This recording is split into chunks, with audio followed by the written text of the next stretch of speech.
him out. 2 balls and a strike to count on Taylor.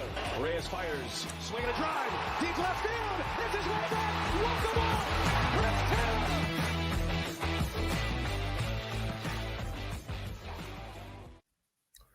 Hi, everyone. Welcome into DodgerHeads, presented by DodgerBlue.com. My name is Matthew Moreno, and I'm filling in as your host tonight.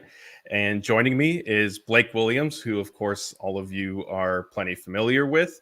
And in the other box is Ron Gutterman. And if you have followed our sister site, Lakers Nation, then you've definitely seen Ron on plenty of videos. And he's great for tonight, too, for our purposes, because he's also been responsible for keeping our Angels Nation website active.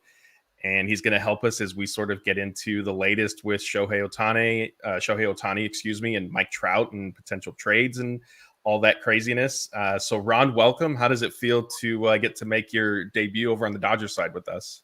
Yeah, I mean, putting on the blue, I knew it would feel a little wrong, but I had to for the purposes of this video, making sure we're within the aesthetic. Yeah, that's definitely appreciated. Ron has always been a team player. It's one thing we've liked about him, and it's evident tonight with, like he said, his blue shirt. So before we dive into tonight's show, and we've got another a packed one. There's a ton of rumors and possibilities for us to cover. I want to please remind everybody to subscribe and review, and that's whether you're watching us live right now on YouTube or listening after the fact via podcast, and of course on Apple, Spotify, or wherever else you may get your podcast. So, all right, let's get into the first bit of news for tonight. And there was finally some movement on, I guess banners don't display great with the 3 people show. Aaron Nola is back with the Phillies on a 7-year, $172 million contract. He was one of the top starting pitchers available this offseason, along with, Blake Snell, Yamamoto on the verge of being posted. I think obviously Shohei Ohtani will mention him as sort of a caveat just because he's not really going to be pitching. He's not pitching at all next season, not until 2025. So Nola's deal, it's going to take him through the 2023 season. It'll be his 16th year with the Phillies. They drafted him in the first round in 2014. He'll be 37 years old at the time. Blake, I'll come to you first. There really wasn't a lot being reported in terms of other interested teams with Aaron Nola's case. I think he openly said during the playoffs he wanted to be back with Philadelphia. But is he somebody that maybe the Dodgers should have been a little bit more aggressive in pursuing?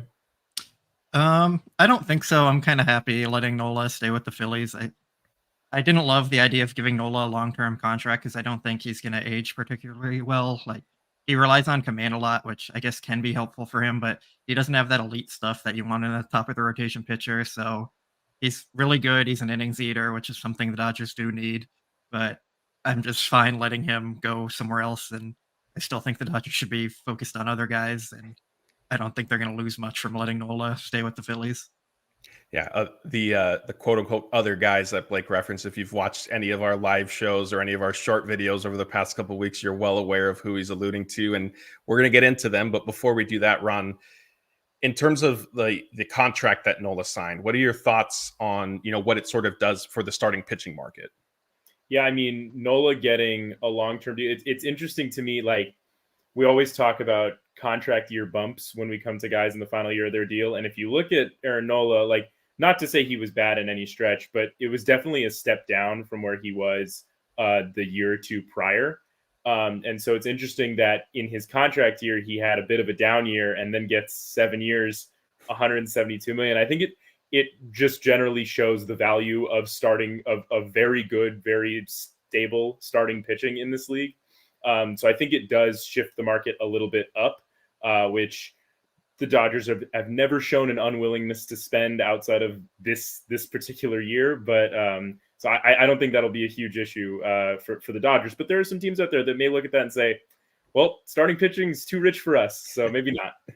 Yeah, hopefully not the Dodgers this year or at least this offseason out of more so than the others, because we saw throughout the regular season, starting pitching, as much as they had depth there, it was decimated, and they got into the playoffs again, and they were short on available guys.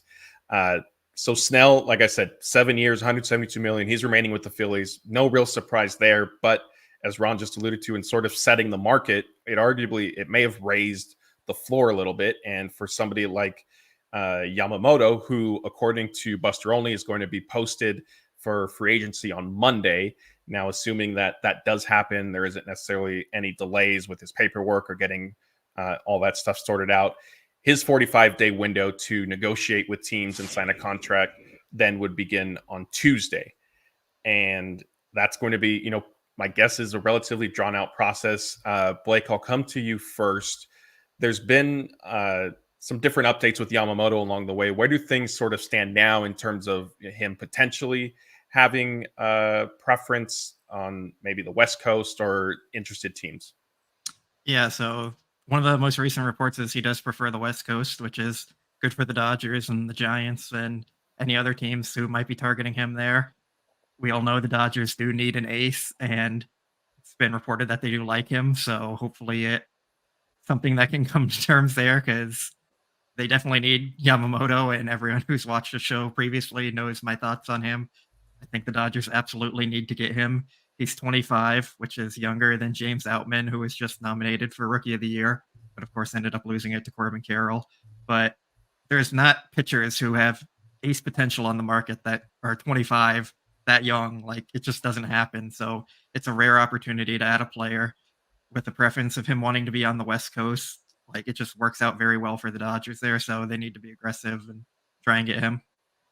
Yeah, and I will say, the report about the West Coast, it came from John Heyman, and he did sort of caution that it's not something he's been necessarily able to confirm with any of Yamamoto's representatives, but it is a belief. And, it's similar. We've heard this in the past. Shohei Ohtani, when he was posted for the first time to make his jump to Major League Baseball, the thought was he would probably end up on the West Coast. And sure enough, he did. I think the big surprise, obviously, was that it was with the Angels and not necessarily the Dodgers or the Mariners. And that's something we're going to get into when we discuss Ohtani next. Ron, how much of a need is, and this could be obviously a pretty straight answer, how much of a need is Yamamoto for the Dodgers? Yeah, I mean, like Blake said, it's so rare to have a guy this young that has this much potential. Like, it's just truly such a rare thing that a guy who could you don't want to put too much expectation on the guy, but like a guy who could be an ace for you. He's 25 years old, all this stuff. Like, given what the Dodgers are currently dealing with their starting rotation, there is some uncertainty there. There's, what is Walker Buehler going to be when he comes back? There's enough uncertainty there to where if you can get a guy who's 25 years old who may in year one be a number 3, number 2 level starter, it's just really hard to pass that up. And I know he's going to cost an insane amount, and there will be 20 teams worth of competition to beat out. But this is the kind of signing the Dodgers probably need to prioritize when they look at their offseason plan.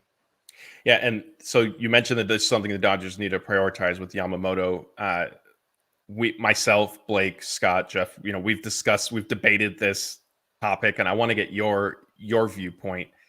Yamamoto or Ohtani, who needs to be the bigger priority for the Dodgers? Yeah, I mean, it's probably the guy who just won his second unanimous MVP. Probably the guy who just became the first player in MLB history to do that. Yeah, I mean, I don't know what the Dodgers are planning to do in terms of spending this year. The wide belief was that they kind of went a little safer last season in preparation for what could be a very expensive offseason. But yeah, I mean, the answer is I think for me pretty obviously Ohtani. Yamamoto needs to be a priority, but if Ohtani's saying I want to walk through the door, at that point you kind of have to, because I mean, it's the best player in baseball. It's one of the greatest players to ever walk the earth. There's just, you don't get a lot of opportunities to sign a guy like that. Yeah, that's fair. And I see Roy Estrada is asking who thinks Ohtani has already met with the Dodgers. Now, we will have some information on that and kind of how his free agency is sort of unfolding. So make sure you stay with us. Here's another question from Adam818. He's wondering, can the Dodgers sign both Ohtani and Yamamoto? Blake, I know these are your favorite types of questions, so how would you answer that? Can they? Yes, absolutely. They have the money. They have the resources. They have everything they need to do to get it done. Will they do it? Maybe. I'm less confident about that one. It wouldn't totally shock me if they ended up with both, because how Friedman has talked about this offseason already, it's that starting pitching is going to be a priority. and all the reports are that Otani is also a priority for them. So with Yamamoto wanting to be on the West Coast, it seems like the Dodgers are a good fit there. They're going to have to spend money on a pitcher. So you might as well make it the top one available who's 25 and can lead your rotation for the next decade. And something interesting with Yamamoto is both analytics people and eye test people just absolutely love him. So I think that's something that's going to play up really well for the Dodgers. And then, as Ron already mentioned, Otani is a generational type player who's never been seen before, a unicorn. They have to do whatever they can to get him. So I'd say it's in the possibilities. Is it likely? Maybe not, but they should be in on both of them and trying to make a push for them. Now, one thing I heard both of you say when discussing Yamamoto was calling him, an ace caliber pitcher. And I think there is that belief out there. He's certainly well regarded. He's won the equivalent of the Cy Young Award 3 years in a row. I think he's only the second pitcher to ever do that. But I have also seen some comments and concerns regarding his stature. I think he's under 6 foot, and in some cases he's been compared a little bit to Kenta Maeda, at least in terms of physicality. And this, either one of you could jump in. Is that a significant concern for you at all? Or do you think he's already sort of done enough over in Japan that he's proven, at least durability wise, he could make the jump? I'll say for me, it's not an issue. We've seen smaller pitchers do well at the major league level. That was a big concern for Tim Lincecum, and he ended up having a really successful career. It was shorter than a lot of people would have liked, which may have been due to his stature a bit, but you can still be a really good pitcher and thrive at the major league level. I mean, Pedro Martinez was an undersized pitcher, and he had a pretty good career. And for the fun of this, the Dodgers traded him on this day in 1993. We have a post about it if you want to go make yourself sad. So good connection there. But yeah, I'm not too concerned about that. I mean, I think he's proven he's a good pitcher. He's probably the best pitcher to come over from Japan and maybe ever. So I'm not really worried about that. Ron, anything you want to add? Yeah, I also think injury concerns exist with every pitcher ever, no matter what they did before they got to the majors. Injuries are going to be a thing with every pitcher. I think I'd rather take the guy that has, how many guys on day one in their major league career will have the track record and accolades that he will have. So I think you take injury concerns with every pitcher.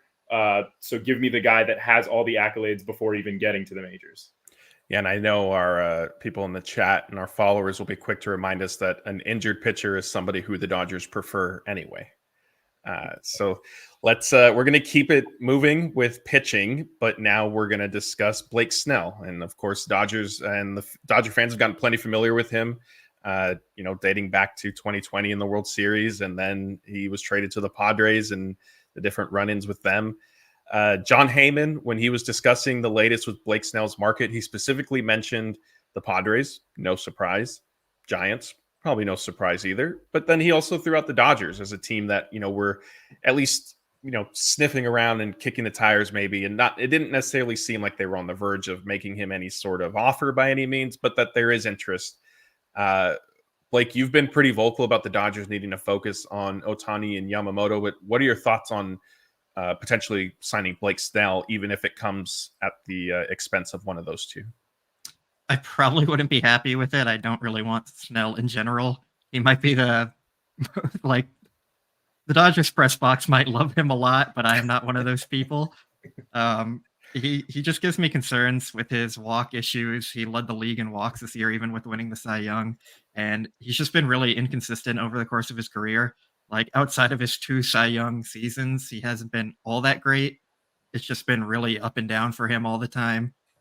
He might be the only player in history with more Cy Youngs than All-Star appearances because he has 1 there. There's 2 Cy Young. So he's just not someone I really want to see the Dodgers go spending on, especially at the cost of Yamamoto, who I think is 5 years younger, or even someone like Sonny Gray, who, even though he's older, it's going to come at a cheaper contract. And I think he'll get similar production, if not better, over the course of that deal. So I'm just not really in on Snell. Let the Giants have him, and he can just live there and be happy in a pitcher's park. Yeah, you mentioned Sonny Gray. I think I saw something about the Braves potentially shifting their sights to him. I think the Braves were in on Aaron Nola a little bit, which maybe is what kind of led to the Phillies sort of closing the gap on the difference in their negotiations. Like we said at the top of the show, the Aaron Nola went back to Philadelphia, 7 years, 172 million, sort of, the first starting pitcher to sign a deal this offseason, and has kind of set the market a little bit. Let's circle back to Snell. Ron, from Blake alluded to it, from a pitching standpoint, how concerning is Snell's walk rate? Because, it's not necessarily great. And on the other hand, he's probably about to get paid as one of the top pitchers in the game. Yeah, I mean, just from a contract perspective, if you think about Aaron Nola at age 30, got 7 years, 172, coming off of what is like objectively a down year statistically. So what is the market for a 30-year-old who just won his second Cy Young? Probably more than that by a decent margin. And I think when that's the case, you have to really get nitpicky. And while I think the walk rate stuff is a little nitpicky, it is important when you're thinking about above $200 million that this guy is going to get. You have to get super nitpicky. And I think if you're doling out that kind of money anyway, I think it drops him down the priority list a significant amount, because Yamamoto and Otani are just going to be better options to spend your money on. Yeah, I agree with you. And I see some comments from LC. I apologize, I can't throw them up on our screen tonight because with three of us, it kind of kicks us out of these boxes that we have. But LC said, regarding referencing Snell, he led them in walks, but what about Lance Lynn giving up home runs? Look, that's a great point, LC. We have also been extremely critical about the Dodgers' decision and their handling with Lance Lynn in the playoffs. And LC, again, he has playoff experience, referencing Snell. And that's the point that I think I want to make. And Ron, Blake, you guys covered it. My concern are the walks. And, the Dodgers, their struggles the last few years have come in October.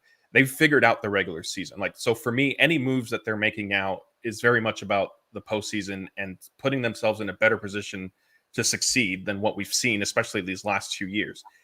And one thing we always hear, the old adage is walks kill you, especially in the playoffs, right? And so for Blake Snell, I think it has to be taken into account. You have to be worried about it when, like you guys have both said, you're going to be committing significant resources to him. Now, in the playoffs, it hasn't been a total disaster. There was, I think, one start last year, I believe, where he walked 6 guys, and again, I think it might have been against the Mets. But overall, he's issued 23 walks in 48.2 innings in 12 postseason games, and 10 of those are starts. So, as much as, John Heyman mentioned the Dodgers being having some level of interest in Snell, I personally just don't see it. I think, we've seen this in the past where the Dodgers get mentioned along with a lot of big name free agents, and you can read between the lines as to why that's beneficial for certain parties. So I guess I'll end it on this quick yes or no. Blake, you can go first, and then Ron answer. Who does Blake Snell sign with? The Giants. And not a yes or no. Sorry. I was going to ask you yes or no with the Dodgers. Pick a team. Okay. Giants. Ron, what do you predict? Okay, wait. I did this the other day. I have to find it. Okay. I said the Giants as well. Yeah. All right. So the Giants. So I agree with you. I think what it comes down to is I think the Giants are going to lose the battle for a lot of the bigger, the Yamamotos and the Otanis. I think they're going to lose those battles, and then they'll scramble and say, well, we kind of wanted to go all in a little bit this year. Let's just do something. And I think Snell is kind of that something. We're belly disrespect here already. He's going to be in that the orange and black next season. Oh man, that's going to be awkward if Bellinger does end up there. And I think he's also something. He's the perfect something. From the Giants' perspective, I guess we'll have to see if maybe they change any of their approaches with physicals, because Carlos Correa was a Met, and then he was a Giant, and then I forgot about that saga. That was crazy. Yeah. So, all right, let's move on to everybody's favorite unicorn. And honestly, for someone who has not spoken with media in a couple months, there's certainly a lot to sort of unpack and update with Ohtani. And I'll try to give you guys kind of a Cliff Notes version of all the latest reports. One of them is that Ohtani may sign before the winter meetings begin at the first week of December. The Mariners and Yankees reportedly, neither of them are particularly confident in their odds. Ron, you just mentioned maybe the Giants missing out on him. There's some belief that they might be hurt by how Oracle Park plays for hitters. Now, I guess I can kind of see that, but also we've seen Ohtani hitting home runs that would when you look up, would it be a homer in whatever ballpark? It's pretty much 30 of 30 out of every single time. So I don't know how much stock there is there, but it's a report that's out there nonetheless. Now, I think what's most intriguing to me, and this is what I teased earlier, is there's Jeff Passan from ESPN reported that Otani will basically, or at least there's a belief that he'll eliminate teams from consideration if reports leak of them having any sort of free agency meetings. Now, Blake, after hearing all of that, are we just going to wake up one morning or be sitting around and all of a sudden there's an announcement of who Otani is signed with? I think so, probably. I mean, it's probably what it's going to be regardless of that report. But I mean, if we can get TMZ to go leak that the Giants and the Padres and the Mariners and the Yankees and the Mets all had their meetings with Otani, like, not going to be mad there. So, anyone with connections? It's so when TMZ Sports puts that up in the next week, do not come looking for Blake Williams or DodgerBlue.com. We absolutely are not responsible for any of that. Ron, like I mentioned at the beginning of the show, you're perfect for joining us tonight because of this topic and how much you followed the Angels. So I'm going to turn it over to you. Give us your general sense of Otani, maybe even his free agency. And, I'm leaving it as kind of open-ended and general, excuse me, for a reason. So take it, in any direction you sort of like. Yeah, I mean, it's interesting. I follow the Angels very closely. I cover them for Angels Nation, for our site. And yet I know as little as anybody else because this is, one of the more secretive free agencies that I can think of. I don't really remember a time when there was basically, while there have been some rumors about, he might sign before winter meetings, things like that. I've never quite seen a free agency where it's like all the teams want him and nobody knows which one he prefers. We all think it might be the Dodgers, but that's just because we're guessing. Like nobody has anything concrete to say like this, like he is connected to this team. And it's very it's very weird. It's not something that any of us are used to. I think in this era of like how free agency and like sports media goes in general. But yeah, I do think it's just going to be one of those, like, it'll be like a random Thursday at like 5 p.m. and Jeff Passan will put out breaking and that'll just be it. I definitely feel like it's going to go that way. My instinct, like everyone else apparently, is that he's probably a Dodger, just because I think the fit makes a lot of sense from a baseball perspective, from a financial perspective. The Dodgers have obviously the money to pay him. And I think from a logistic perspective for Otani, you get to go to a winning organization, you get to get paid all the money in the world, and you don't even have to move. And I think if Otani is comfortable in Orange County, which the one thing that has always been said about Otani with the Angels, even though he obviously wants a winning organization, he has said that the Angels have made him feel very at home and very comfortable, and he's always praised them for that. And so I think maybe there is something to the fact that if I can go to a winning organization and stay in this same home and stay in the same area, that's a positive rather than, uprooting the family and going to San Francisco or Seattle or wherever. Do you give the Angels any percent of re-signing him? Is that any sort of possibility? I actually, like, if you would have asked me 2 months ago, I would have said 0%, like it's over. I actually think today I'm more confident that the Angels are in the running than I was 2 months ago. Now, I put their odds like under 10%. I want to put it just like it's under 10%. But 2 months ago, I thought it was 0. So I actually give them some chance just because he has been so complimentary of the organization, even though they haven't put a winning product out. He has been so complimentary of like the organization giving him the freedom to play how he wants to play. And I think there's something to that. So maybe there's a chance if Matthew Moreno just says, you know what, blank check, whatever you want. Maybe that's pretty much what he did with Mike Trout, and that seemed to work. So maybe if that's the case, there's a chance. But I do think the likeliest scenario to me is the Dodgers. Yeah, and like you guys both said, pundits, experts, majority of them are predicting that the Dodgers are who end up signing Ohtani, and for whether it's because, like you alluded to, Ron, he just enjoys the West Coast, he enjoys kind of his set routine, and that would require the least amount of change. And there is the factor of the organization does have a history of, under Andrew Friedman and the current ownership group, of being a perennial contender. And I think if there's Ohtani doesn't say very much, but he has come out and said like he does want to win. And I think we saw it in the WBC with Team Japan, how much he enjoys, those pressure packed moments and, getting to postseason baseball, basically. My concern, all of that being said, though, is he also strikes me as somebody who kind of goes against the grain and doesn't do what everybody's expecting him. Because when he was making the jump to Major League Baseball, I think if you would ask most people, it was down to, maybe the Dodgers, Mariners, and maybe Yankees, just because they historically are, another powerhouse team, if you will. And he ended up with the Angels. And so I wonder if, because everybody expects him to go to the Dodgers, does he not do it? Not necessarily out of spite, but just because he is so private that this ended up all being sort of speculation, and he actually valued something else a little bit more. And, Blake, does that worry you at all? Maybe, but I'm also not sure he's going to pass on the chance to win to go to the Giants or something just because everyone expected him to go to the Dodgers. I think he wants to win a World Series more than anyone. So I just I can't see him just going to anywhere just because it's not LA. So I guess there's some truth to what you're saying there, but I'm just not fully buying into it. So I'll piggyback off of your World Series comment. Do you think the Rangers were mentioned as kind of maybe a dark horse team, if you will? Although I feel like more recently they've kind of faded a little bit.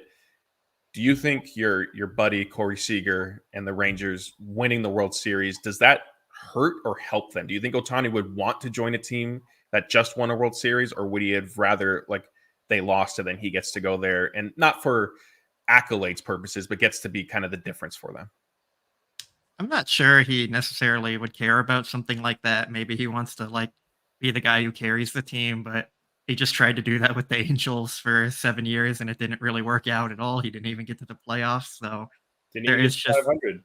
Yeah. There you go. So there is just a benefit to just going to an organization where you pretty much know you're going to get into the playoffs, and then from there, getting the Dodgers over that hump is something he could do. That's something they could convince him on if that's what he wants. And I just don't know if he's going to give up an opportunity like that. That's just so guaranteed. Go ahead, Rob. Yeah, I will say if there was a team that the team that has been said the most is the sleeper team, there's always every big free agent comes with a mystery sleeper team. And it hasn't been a mystery this time. I think it's been said a lot that it's the Cubs. I think if there is a team that if what Matt was saying, where it's he wants to be the guy that takes a team, gets them over the hump, I think the Cubs actually would be an option for that. I know it's a little bit contrary, the West Coast moving east would go against that grain. But I think if you look at all the teams that are vying for him, if he's looking to be the difference maker, I think there is something to the Cubs being that mystery sleeper team that they've kind of set everything up the last 2 years to be a team that maybe he could elevate to a postseason status. But again, I think more so, I just go back to the Dodgers make the most sense from every way. Yeah, that's a great point. I had honestly forgotten that the Cubs were mentioned at some point as a possible dark horse, and I agree with you. And that would end up being that would cap off, I think, a successful offseason for them. Not only Craig Counsell was going to the Mets until he was announced as the Cubs manager.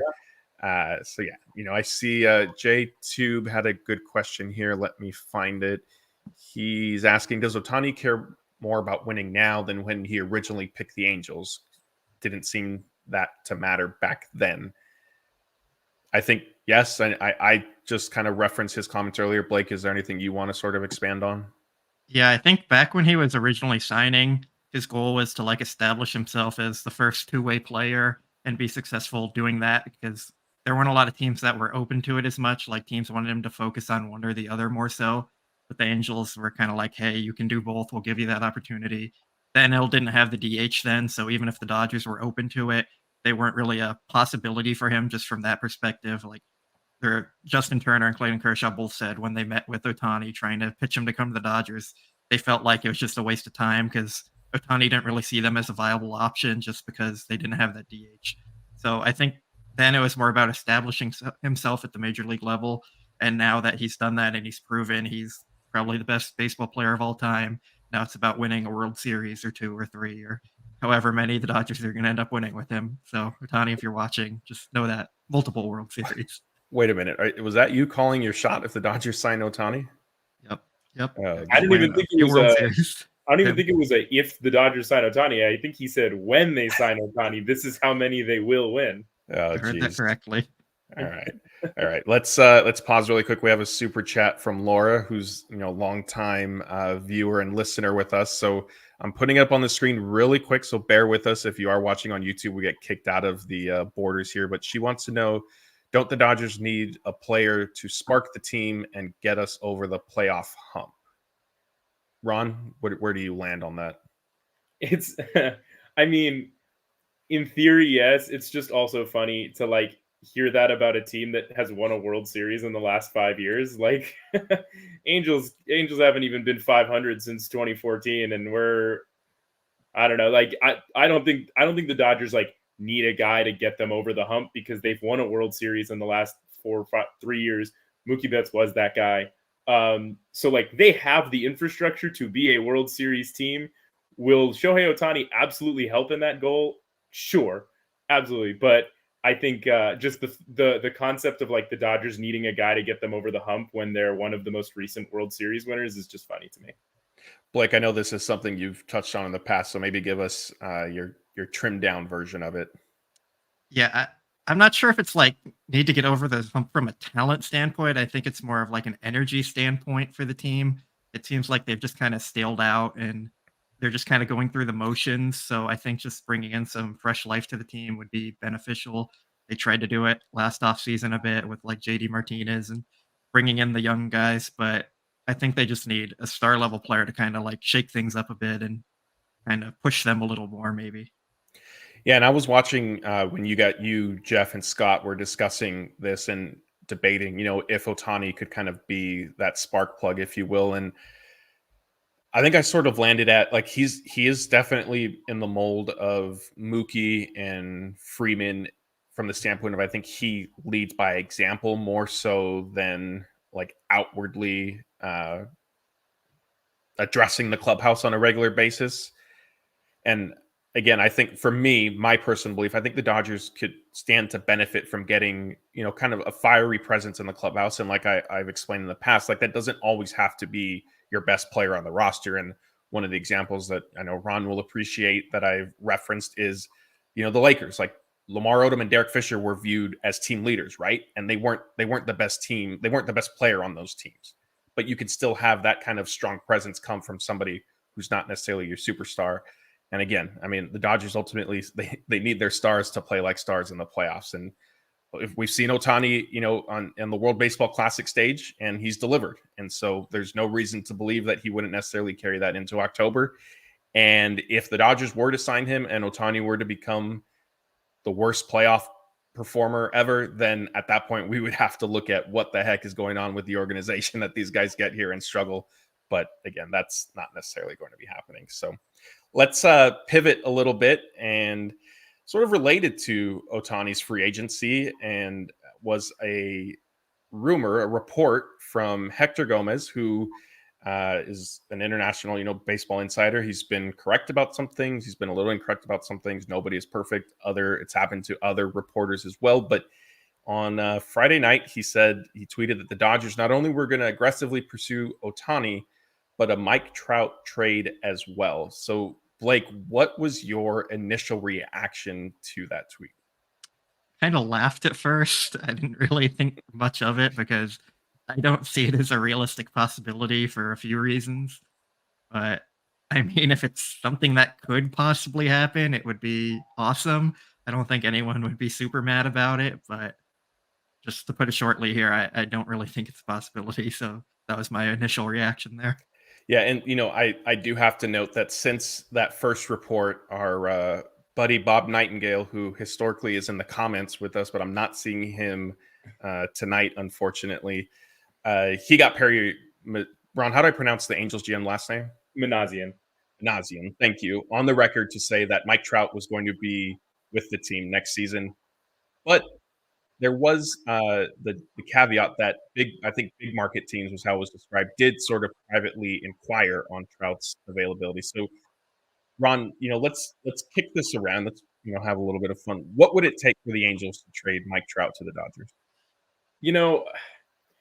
It's tough because I come from a place where I say like it's time to blow it up in Anaheim. Like I think I would be pro trading Mike Trout at this point, just because I think Otani re-signing is a slim chance. It exists, but it's a slim chance. And the Angels are not going anywhere anytime soon if Otani walks for what would be a compensatory pick. So I think it is time to blow it up. So if you look at Mike Trout, he's another generational type talent. He's one of the best he's, in my opinion, the best player of like the pre-Otani era. Like he is that guy. He is amazing at when he plays. He is just plays at an elite MVP level. There are injury concerns. He is getting older. All of these things are true. The contract is still massive. So like all of these things, I don't know that the cost to get him, it's an interesting place to be because if you're the Angels, the cost to get him may not be as high as like you'd think for a player of Trout's caliber, but that almost makes it seem like, is it worth it for the Angels who have already committed all this money to this guy? Maybe you just let him play out the contract and try your best to put a good team around him. If I was formulating a trade for Mike Trout alone, I would probably, and we can do a little mock negotiation here. I don't know if you want to have some fun with that, but like I would probably say something like James Outman, Gavin Stone, another top 30 guy, and taking on the bulk, the Dodgers taking on the bulk of the remaining contract. I would make that trade. Blake, I'll let you sort of kick it around with Ron if you want.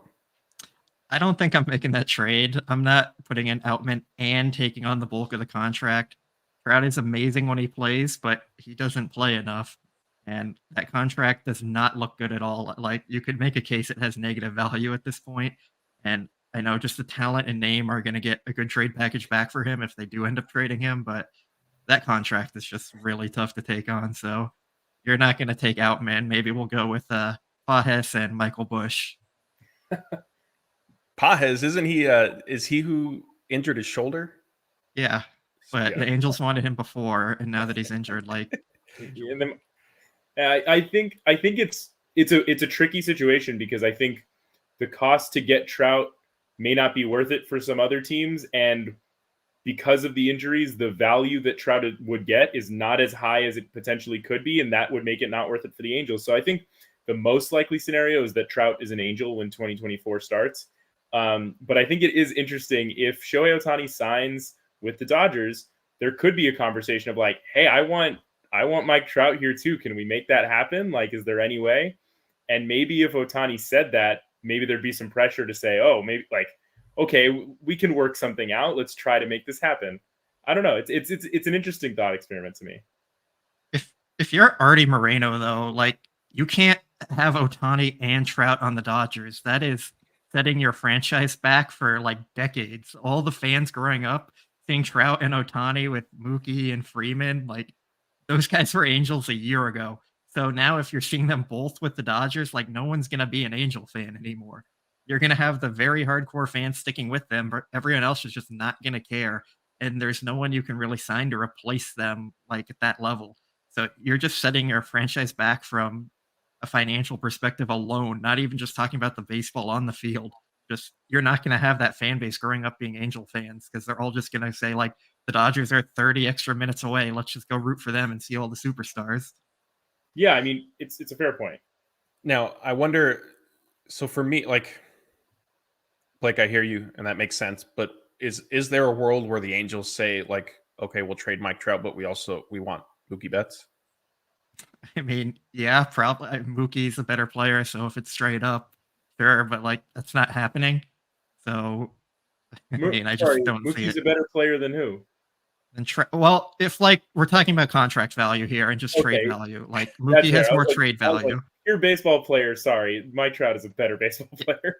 Trout is better talent-wise, but he's never on the field. He has a worse contract, and it's just like I don't see the Angels trading him to the Dodgers under any circumstance that's realistic, at least. But also, if we're looking at everything, Mookie is a very good bowler too, so we can't undersell that. Although I think Trout does Trout golf? Is that one of his secondary sports? Do you know? Watches clouds. He is the best football fan in Major League Baseball, so I think there is that.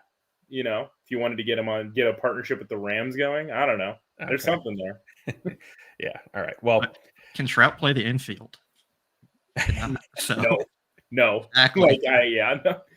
And he's less than 2 years away from moving to a corner.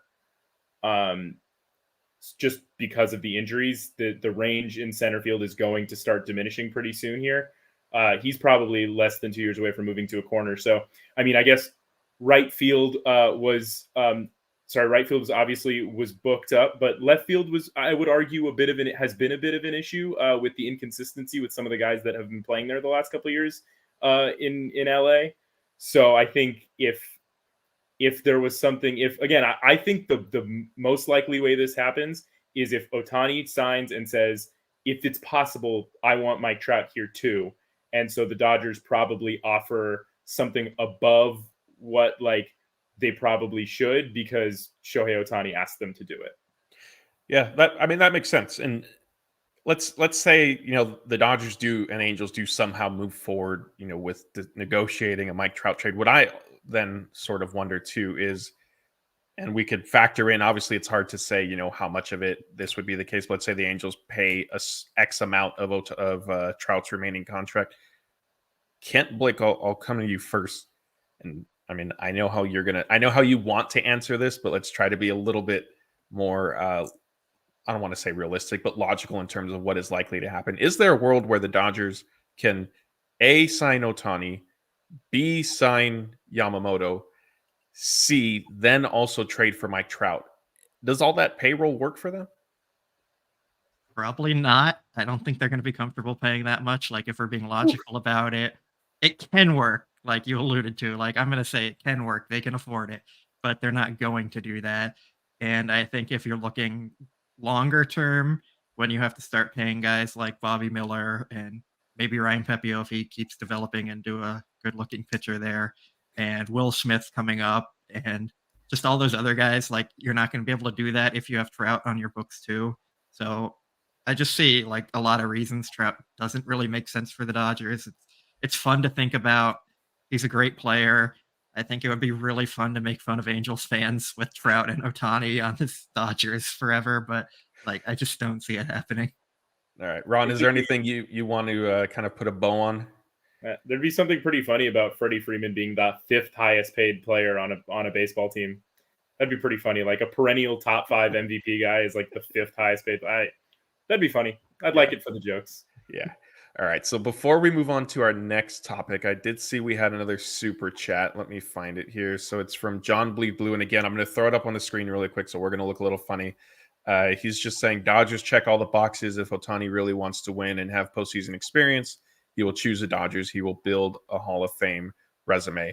I agree with a lot of that, John. I will sort of push back on he will build a Hall of Fame resume. I think he's already built a Hall of Fame resume.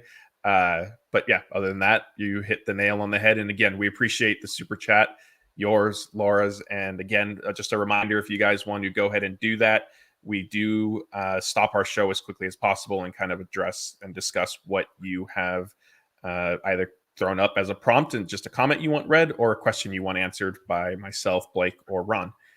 Okay, so let's move on to, still, Ron, you mentioned Trout potentially needing to shift to corner outfield, and coincidentally, the Dodgers reportedly are looking to address their corner outfield spots this offseason. Whether the two are related or not, maybe we'll know in a couple weeks, but as of now, obviously, Jason Hayward and David Peralta are both free agents. Hayward re-signing is probably relatively likely. Theoretically, again, circling back to the Trout stuff, the Dodgers, if Outman isn't included in the deal, maybe they move him to a corner outfield for now, or let Trout play center field, or maybe they just decide to put Trout in left field for now. But yeah, Blake, is there anything you'd want to add on the Dodgers in search of a corner outfielder? I mean, I think you kind of addressed a lot of it there. They definitely need to add there because, especially with the report, Mookie's going to play a lot of second base again next season. It kind of leaves 2 open outfield spots, which means probably one of them's going to be more of a platoon with maybe Chris Taylor, and maybe they bring back Jason Hayward, and then they're probably going to sign a starting caliber player to play in the other spot. I know they talked about Michael Busch and Miguel Vargas potentially being options out there. We'll have to see how that actually comes up. They'll probably end up being traded. Oh, they have Michael Busch? I didn't know that. Yeah, I mean, they might not know it. They said it, but we don't know if he's real. He might be playing with Danny Duffy somewhere. But, all right. Let me stop you guys really quick. John is throwing another 5 at us. And again, we're gonna look a little funny for a second here. John Bleeding Blue with another super chat. If Ohtani does not sign with the Dodgers, it's going to be a contract disagreement, but Friedman always believes he can win on a lower budget. Ron, how would you respond or react to that? Yeah, I mean, I could see that world where Friedman, who like he says, has notoriously he's definitely a willing spender, but he's also felt that he doesn't need to because the team, the culture is good enough. The guys they already have are good enough to win 100 games, clearly. So I could see a world where Ohtani says, this is what I want. I'm not going below this. And Friedman says, maybe this isn't worth it for a guy who's not going to pitch next year. And who knows what he'll look like pitching off of a second Tommy John surgery. We're already having to deal with one of our top starters going through a second Tommy John. Maybe it's not worth the risk on a second guy that's doing that. So I could see a world where that contract dispute happens. If that's the case, that's where I think the door becomes a little more open for the Angels, just because I think the Angels are probably going to do some type of same thing with Trout, where it's you want the biggest contract that's ever been given to a player, just name the price and we will do it because we want to keep you. So I think that opens the door for them. But I think in terms of the baseball fit, if the money is even in the ballpark of what Ohtani's looking for, I think it just most likely he is a Dodger because it makes so much sense otherwise.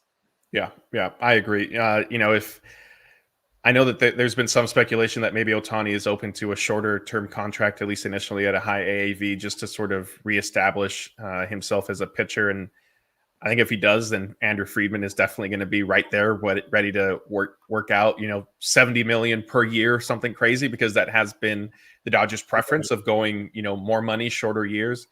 But yeah, I mean, I think if Ohtani, if he sort of draws a line in the sand, I mean, short of Ohtani signing for $800 million type thing, it's going to be tough selling for Dodger fans. But let's move on to another trade rumor involving the Dodgers, and this one is again back to pitching, which is what they are in the market for.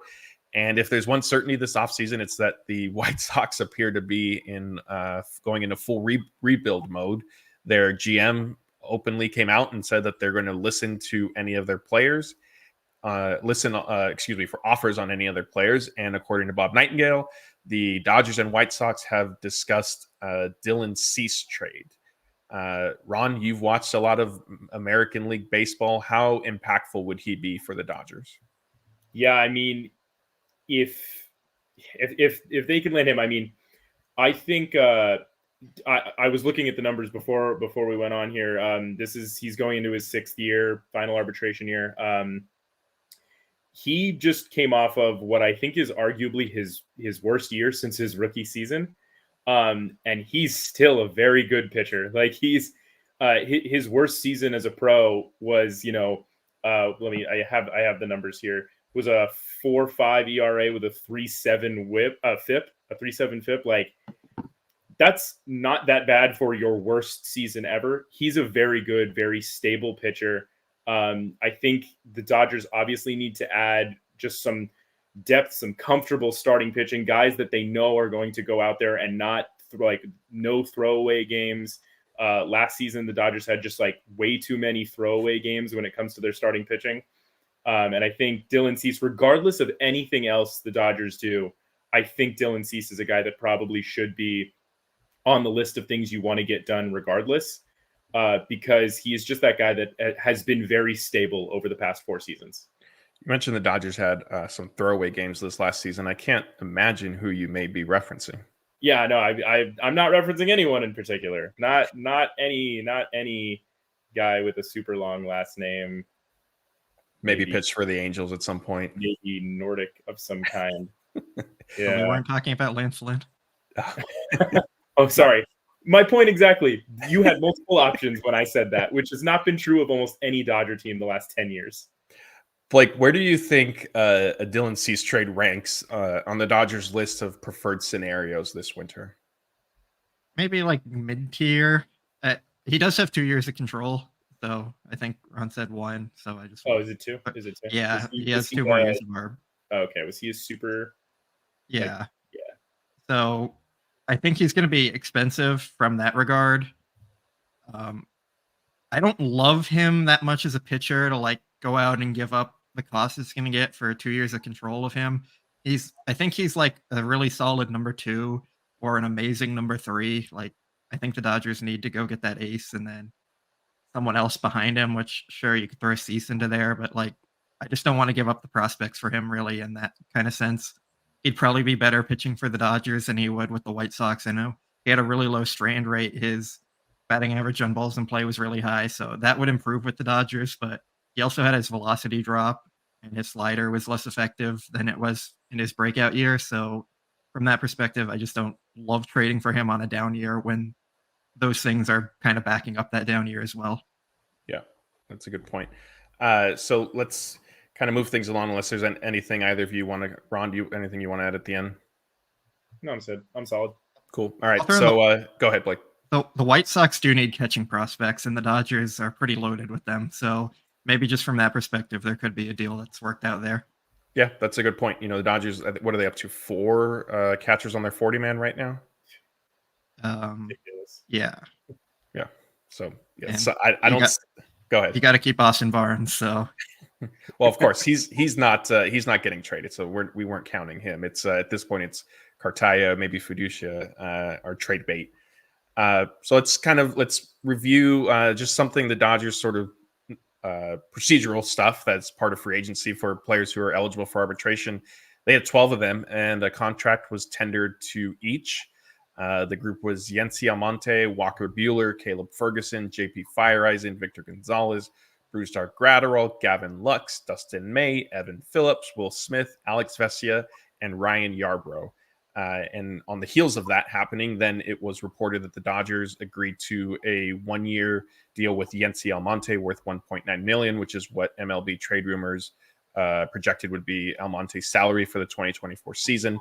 And again, so basically, just quick layman's explanation, Dodgers are keeping the players I just named under team control for now. And now they're going to work out set salary figures for the upcoming season. In some cases, this does lead to a multi-year contract. Blake, do you see that happening with any of the players I named? I think it's possible. They might try with Walker Buehler, see if they can like buy a year from him just to kind of give him the peace of mind coming back from his second Tommy John to get healthy and prove he's good to go back on the free agent market. So that might be something both sides are kind of interested in talking about. They could try and keep Evan Phillips and just buy out his years of arbitration. I think he's kind of earned that right as their best reliever to maybe kind of have the peace of mind there. They maybe Dustin May with his injury, they could try and buy out a year of free agency from him. And then probably the main one they'd want to try is with Will Smith and see if they can keep him around long-term, because if Will Smith doesn't want to sign long-term or can't come to an agreement with them, then that might dictate how they use some of those catching prospects we talked about. Like if Will Smith seems open to a long-term deal, then maybe they're more open to moving Cartaya or rushing. So I think Smith is going to kind of have an impact from that perspective. So if Will Smith isn't signed to a multi-year contract, are you saying that then maybe they trade him since they don't want to lose him in free agency? I'm not going to say that. If Jeff was here, I might joke about it. No, I think the Dodgers are trying to win now and be aggressive, so it doesn't really make sense to move Smith. All right. So if you want to hear more about who the Dodgers tendered contracts to and what implications are for their 40-man roster right now, which is at 39 players, Jeff and Daniel did cover all that and sort of break it down. And that video is up on our YouTube channel. So definitely stick around for that after we're done here. And you could get more from them. And, related to all that, if you didn't tender if you non-tender a player who is eligible for arbitration, then they become free agent right away. And that happened to a few notable names around baseball. The Dodgers didn't do that this year, but Brandon Woodruff was non-tendered by the Brewers. And after that, they immediately put out a statement sort of thanking him for his time with the organization. And the way I took it was like, he's not coming back at all, which I thought was kind of odd because the Brewers technically could still re-sign him. It's not like you need to non-tender somebody and then that's it. You send them on their way. Blake, I think you and I had the same reaction to the Woodruff news. I think that's Andrew Friedman's music that's playing, right? Yeah, I think Friedman's going to go offer him a 2-year deal, one to rehab and one to pitch for them the next year, and then try and reestablish himself to go back on the free agent market. I think that's right up the alley of something the Dodgers would do. I think from Woodruff's perspective, that's something he would probably be interested in just because the Dodgers have proven themselves to be a pitching factory and have kind of had success with those kind of deals already. I mean, of course, it's failed a lot too. We've seen like Alex Reyes not work out. It didn't work out for the second and third times with Jimmy Nelson. It didn't work out with Danny Duffy, but that's kind of the nature of when you make those kind of moves. And it seems like the Dodgers have been more willing than anyone to make those types of moves. So I think it is a good fit for both sides there. Ron, is there anything that sort of caught your eye, just whether with Woodruff or just around baseball with the non-tenders? No, nothing really caught my eye. I mean, I think Woodruff to the Dodgers is a very, like, it just makes a lot of sense. I thought the same thing where I was like, yeah, okay, he's probably a Dodger. Can't wait for that report to come out. Just it makes too much sense as just like a simple, easy move, like Blake said. Yeah, and as much as obviously the Dodgers are focused on the next season, the 2024 season, they need to look ahead. I mean, Walker Buehler, depending on, like we said, whatever happens with his potential contract situation, if it's not a multi-year deal, then he could become a free agent. So 2025, even if Clayton Kershaw is back with the Dodgers for a portion of next season, I don't necessarily see him pitching beyond that point. So again, like your 2025 rotation becomes not necessarily a huge need because you do have a ton of prospects, but some experience there. And Woodruff is certainly an accomplished starter in this game. I know he's going to be coming off a significant shoulder surgery, but he could be somebody that the Dodgers sort of try to buy low on and hopefully hit with the lottery ticket. So that's it for kind of the news and rumors portion of tonight's show. We're going to get to your guys' questions. And again, when you put them in the chat, we just ask that you lead with questions in all caps so that it's a little bit easier for me to scroll through and find them rather than and separate them from just the regular comments. And as those are sort of popping up, we're going to let's talk about attending a lightsaber event without a lightsaber with you. And Blake who would do that? Blake is a great sport about things, and so I'm going to turn the floor over to him so he could try to explain this because it just doesn't make sense. Yeah, so I went to Disneyland on Friday, which is also Life Day, which if you're not familiar, which I'm guessing most of you aren't, probably all of you, it's a Star Wars holiday celebrated by Wookiees. You got the little figure here of Chewbacca in his Life Day costume. So it celebrates harmony and faith and family and joy.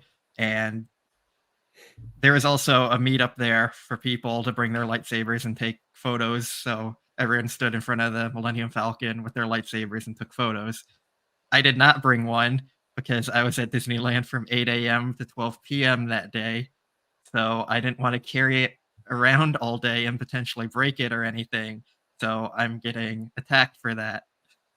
But I think that's a valid reason. I think, Ron, real quick, Ron, I need to sort of add a little bit of caveat. The reason Blake heard from myself and some of our other staff members is because he has revealed to us in the past that he does own a lightsaber too, and he is invested in them. And so we sort of agreed and felt if you had made those financial commitments to purchasing a lightsaber, and you like a lightsaber event, how do you not take it to that, right, Ron?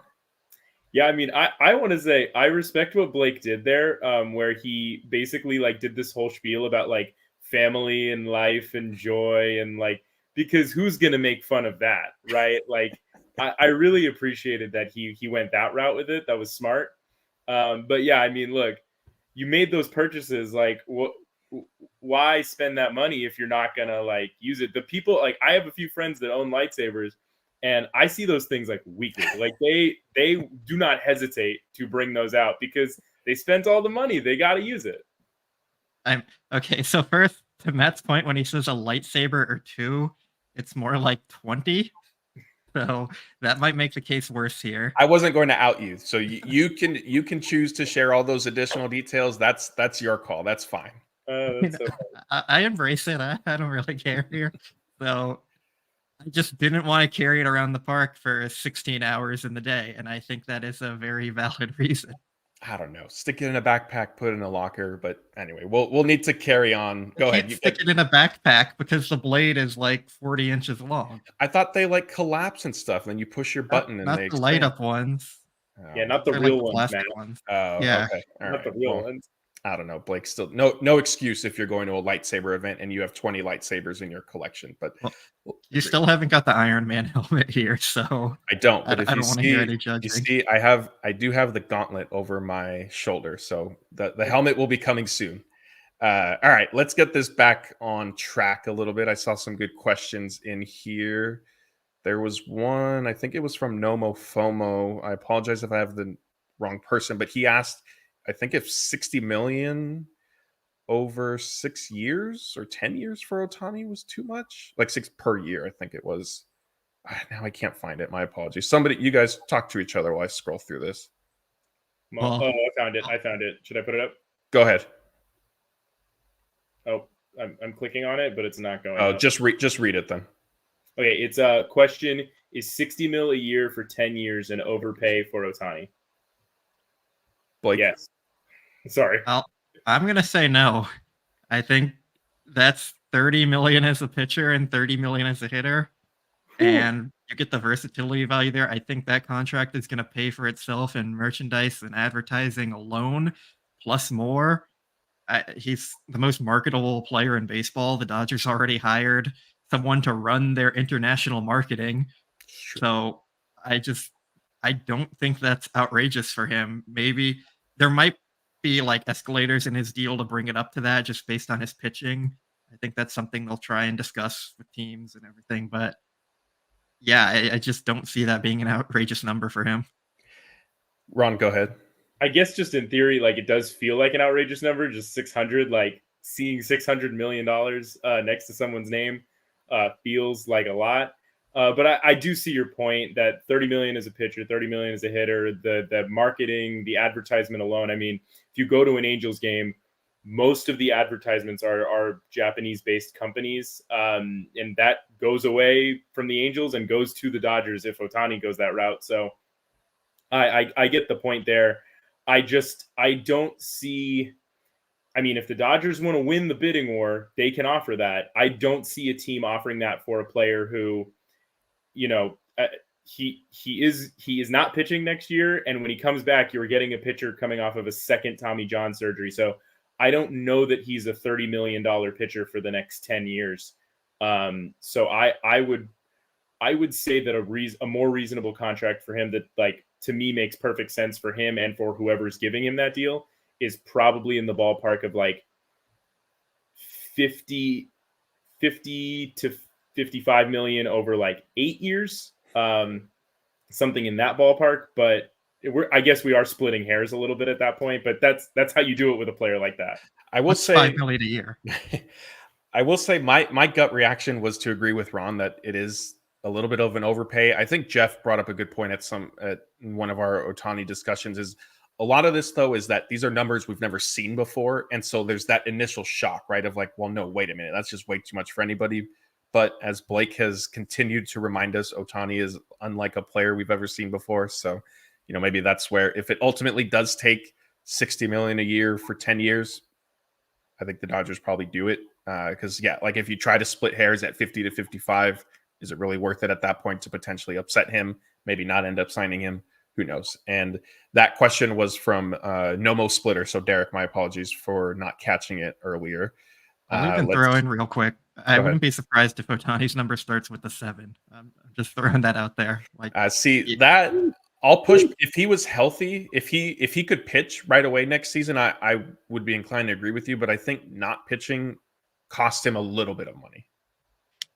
Probably. I'm just saying I wouldn't be shocked if it starts with a 7. All right. So we have another question from Dave Luna, and let me see. I'll throw this one up quickly just so you guys could see it. Which prospects / young players would you have on a no trade list? I think Outman and Miller are necessities. Can't trade them. Ron, do you feel strongly about anybody?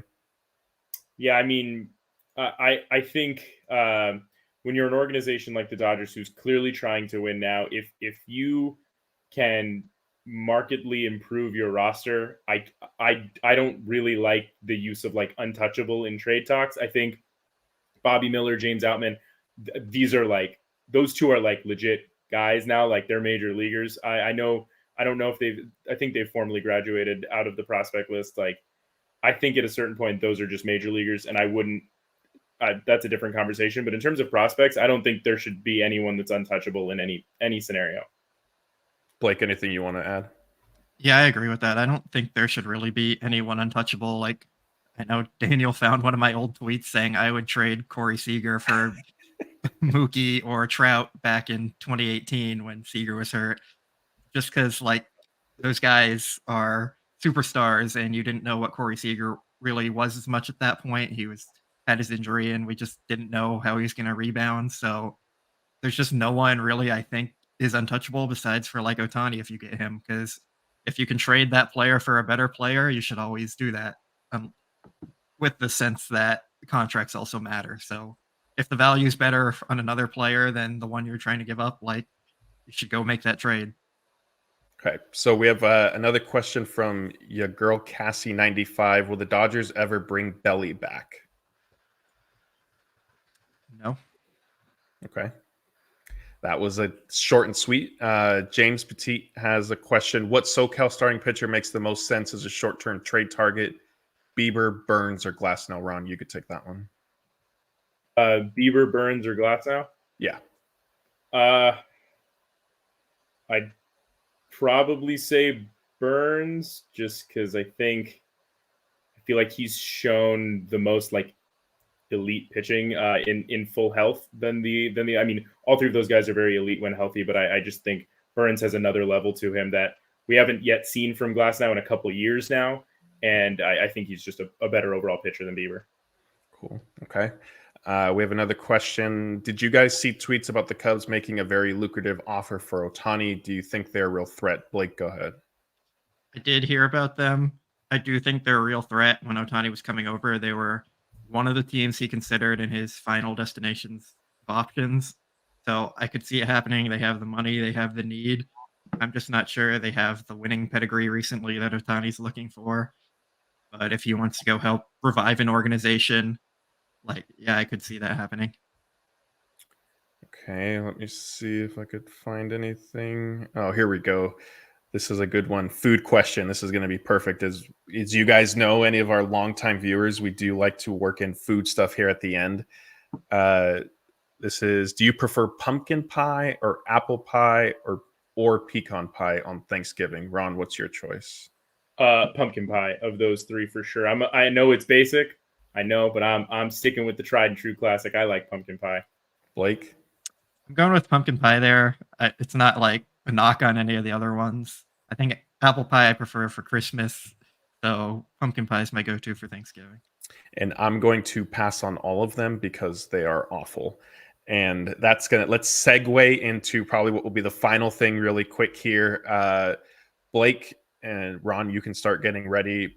Blake, let our viewers know what is on your ideal or perfect Thanksgiving dinner plate. So we're going to start with turkey, of course. I think Jeff got mad at that one when I picked that one in our Thanksgiving food draft last year, but the classic right there. You got to have your turkey. Of course, Jeff got mad. Of course, Jeff got mad. I'm going with mashed potatoes. Candied yams, those ones are my favorite thing. Hawaiian rolls or some kind of dinner roll, but Hawaiian rolls are the best, and you can't really debate that. Um, we don't usually do this for Thanksgiving, but mac and cheese is a good one. If I had my ideal choice, that would be on there. And then stuffing, and of course gravy. Okay, pretty straightforward. Ron? Yeah, I went mostly straightforward, but I have some like caveats and stuff here and there. So turkey, dark meat, for sure. Okay. White meat turkey is so dry, I can't do it. Dark meat turkey has a little bit more juice to it. We'll do that. Mashed potatoes, dump some gravy on there. Both a Hawaiian roll and some cornbread. I need both on the plate immediately. And then I'll usually do like some type of roasted veggie, like a Brussels sprout or a green bean. And then if I like am feeling bad about my health that year, I might throw in a little salad, might throw like a little greens, little mixed greens, just to say I did something healthy that year. And then the specialty that like exists at my Thanksgivings that don't exist at a lot of Thanksgivings is the thing that my family goes to, like the group that we always hang out with has this brisket. It's fantastic. I throw that in there. That's kind of like the ham replacement. So that's the ideal plate for me. I like that. All right. I don't need to give you guys my ideal Thanksgiving plate because I think all Thanksgiving food is pretty bad. And we unfortunately can't really dive any further into that because we have another super chat that I want to get to. I thought you said fettuccine Alfredo is your ideal Thanksgiving. Well, yes, fair. But I know that most people don't consider that Thanksgiving food. But I've had that for Thanksgiving, I think the last 3 years now, maybe. And so this will either be the third or fourth year that I'm going to be having that. And it's great. It's your ideal Thanksgiving, not anyone else's. There we go. John Bleeding Blue, he's been throwing his fives at us all night. Here's maybe his last one. You guys don't think Friedman would convince Dodgers owner Mark Walter that the Dodgers could win without Ohtani? Blake? They can win without Ohtani, and I think they all know that. It's not necessarily about that. I think ownership is pushing it because of the marketing aspect, and Friedman is reportedly obsessed with Ohtani because he's the unicorn player that's doing things that have never been done, and you don't get a chance to add that type of player on your roster like ever. So just from both perspectives there, like they know they can win without Ohtani because they've proven they can win without Ohtani, but when you can get Ohtani, you go get Ohtani. It's just like that's what you do. So yeah, I just don't see that being an issue from either side. Yeah, I don't think there's necessarily any convincing. I think it's more of having a secondary plan if Ohtani does not come their way. So that's going to do it for us tonight. I did see, actually, there was a question asking if Ron still does stuff for Lakers Nation. And so if you missed it at the beginning of our show, yes, Ron is certainly involved on the Lakers Nation side.